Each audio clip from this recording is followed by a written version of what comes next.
invitación. Estos son algunos resultados, algunos trabajos que de hace un tiempo venimos haciendo con Marcela Cristini, también de Fiel y profesora de la universidad. Bueno, acá la idea un poco es, siguiendo la línea de lo que presentaba Cintia, un poco preguntarse los determinantes tanto de la tenencia como de la calidad de la vivienda, un poco respondiendo a esta pregunta que nos dice el ciclo vital. Hay un hecho que es bastante llamativo cuando uno mira las condiciones de tenencia, por ejemplo la tasa de propiedad entre grupos de ingresos. Entre grupos de ingresos, entre el primer quintil y el quinto quintil, no hay mucha diferencia en las tasas de propiedad en muchos países. Incluso en algunos países uno observa que las tasas de propiedad de los quintiles inferiores de ingreso son superiores a los de los deciles o quintiles o los grupos de ingresos más altos. Pero no sucede lo mismo con la calidad de la vivienda, calidad por ejemplo constructiva, por ejemplo mirando lo que son las paredes exteriores, los techos o incluso los pisos. Si tomamos en cuenta el porcentaje de viviendas que tiene algún problema constructivo, encontramos sí que es mucho más alta la mala calidad que existe en las viviendas en los grupos de ingresos más bajos que en los ingresos más altos.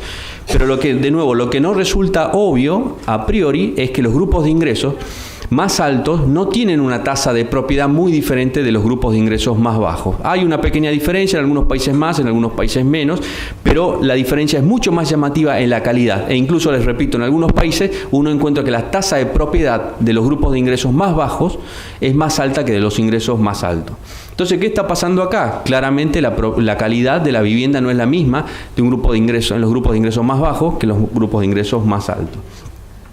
Entonces usamos, por ejemplo, en un trabajo un concepto de calidad amplio, porque calidad es un concepto obviamente difuso, para medir un modelo de elección de tenencia, teniendo la posibilidad también de elegir la calidad. Entonces abrimos 5 grupos de tenencia, digamos, propiedad, ser propietario de una vivienda de buena calidad, inquilino de una vivienda de buena calidad, propietario de una vivienda de baja calidad y inquilino de una vivienda de baja calidad, y un grupo residual que incluye el resto de las categorías.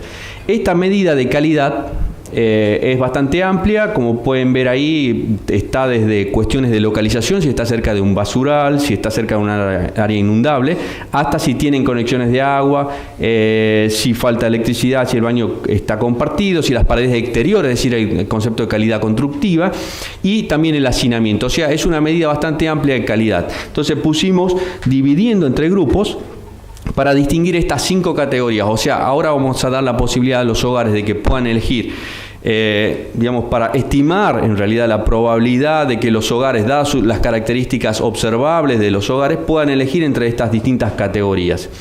Bueno, aplicamos un modelo logístico de elección multinomial, utilizamos variables observables que se suelen utilizar, como las que, por ejemplo, utilizó Cintia en su trabajo, o en otros trabajos también que se pueden encontrar dentro de la misma línea.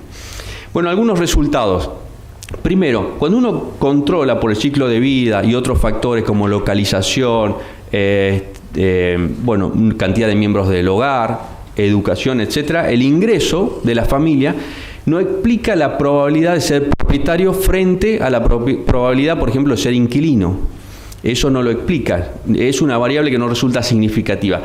En cambio, el ingreso sí resulta significativo para la elección de calidad. O sea, si un hogar tiene un ingreso más alto, tiene una mayor probabilidad de elegir una vivienda de mejor calidad, independientemente de si es propietario o es inquilino. Es decir, no es un buen predictor el ingreso, cuando uno controla por el resto de los factores, de la tenencia de la propiedad, pero sí de la calidad.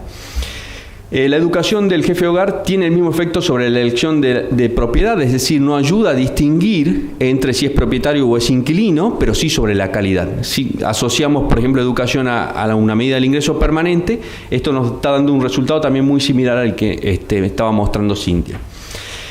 Cuarto, la edad del jefe de hogar, o sea, el ciclo vital de la familia, del jefe de hogar, explica tanto la tasa de propiedad como de la calidad. Por ejemplo, esta es una medida, la línea colorada de propietario colorada y llena es la medida de propietario de buena calidad, la colorada y punteada es de inquilino de buena calidad.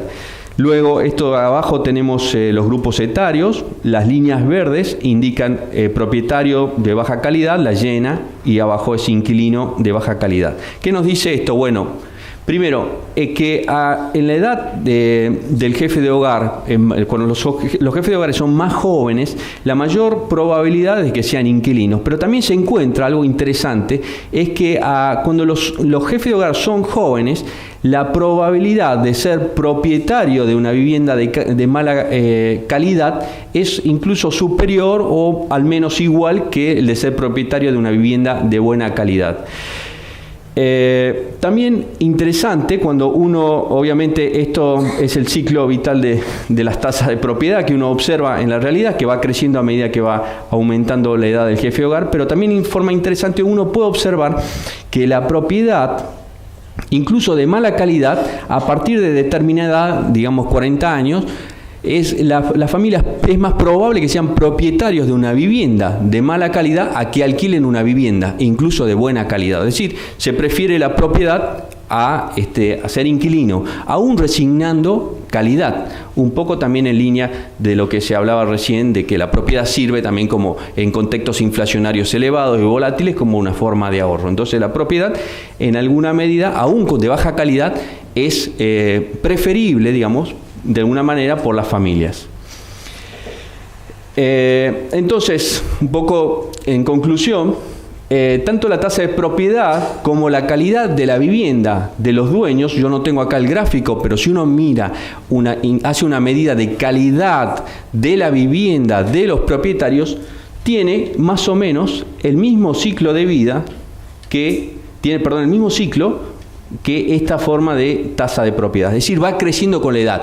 La calidad de las viviendas de los propietarios va creciendo con la edad. No así del resto. O sea, si uno mira, por ejemplo, la calidad de los inquilinos no va creciendo con la edad, pero sí la de los propietarios.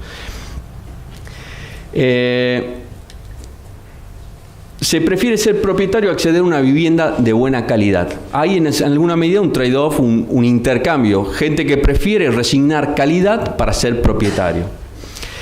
El ciclo vital cambia con las modificaciones en la disponibilidad de crédito. Esto ya lo había encontrado un trabajo de Chiuri y Jappelli el año 2003, donde ellos tomaron países de la OECD, compararon, hicieron este mismo ejercicio con base de datos de encuesta permanente de hogares, lo que utilizamos acá.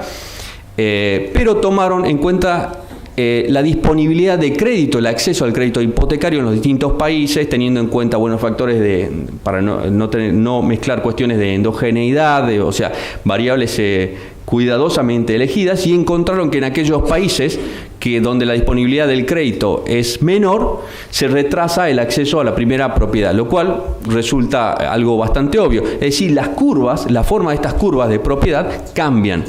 En aquellos países donde la disponibilidad del crédito es menor, la curva va aumentando lentamente. En aquellos donde la propiedad del crédito es mayor, tiene una empinación muy rápida, significando que los hogares de jóvenes tienen acceso a la propiedad ya desde muy temprana, digamos, en la formación inicial del hogar. La falta de crédito en Argentina, sobre todo en la década después del 2001, de la crisis del 2001-2002, ha tenido un impacto importante sobre la propiedad, además de otros factores macroeconómicos, obviamente, como la tasa de interés, por debajo de la tasa de inflación, etcétera.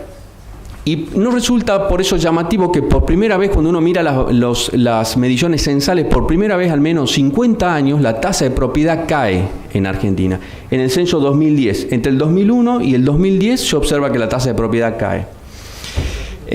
También en otros trabajos, cuando hicimos mediciones de calidad, por ejemplo, hay una forma que utilizamos para simplificar estas distintas dimensiones de calidad, es utilizando un índice que utiliza un método estadístico de un análisis de componente principal para simplificar en un solo índice todas estas medidas de calidad. Cuando utilizamos esto, encontramos que también la disponibilidad del crédito puede haber tenido un efecto, la falta de crédito sobre la calidad, empeorando la calidad de la vivienda. Si es verdad, digamos, nuestra hipótesis de que hay un trade-off o un intercambio, la gente resigna calidad para ser propietario, uno debería esperar de que ante la mayor dificultad de acceder a la vivienda, las familias terminan accediendo a vivienda de peor calidad. Eso explica en gran medida, bueno, también el aumento de la proporción de viviendas incrementales, por ejemplo. Esto tiene algunas implicancias de política, bueno, que pueden ser obviamente más, pero estas son algunas cuestiones a veces hasta obvias, pero bueno, la calidad de la vivienda mejora con la existencia del crédito hipotecario. En este sentido, el crédito hipotecario es un aliado de la política habitacional. La inexistencia de crédito hipotecario retrasa la compra de propiedades en los jóvenes, aunque afecta a toda la cadena inmobiliaria. Si es que hay varios trabajos de esto, pero obviamente si no se puede acceder a la primera vivienda, el que está adelante en la cadena tampoco lo puede vender, entonces se retrasa también, afecta para todos los grupos etarios el acceso a una vivienda, digamos, óptima, en el sentido que tiene el tamaño adecuado al tamaño de la familia, etcétera.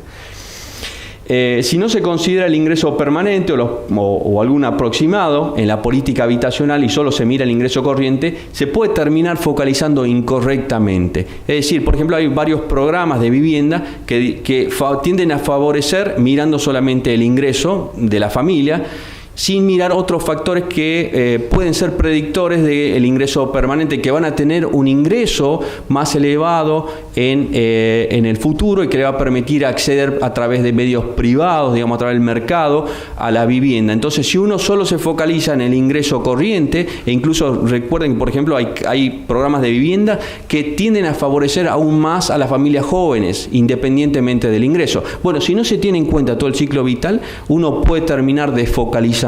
Y hay mediciones que, bueno, que alguna vez hicimos también para el BID, donde encontramos que hay una gran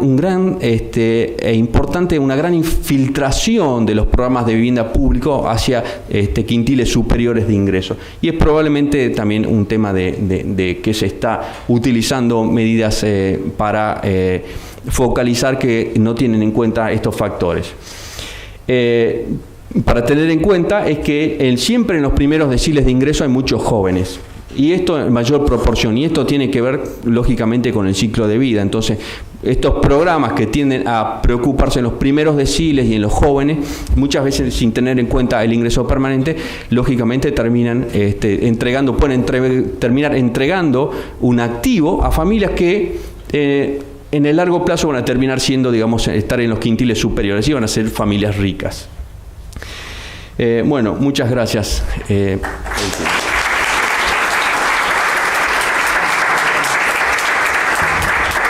Bueno, y para terminar, lo tenemos a César Bullón, que es economista investigador del Departamento de Investigaciones del BID y que viene de Perú.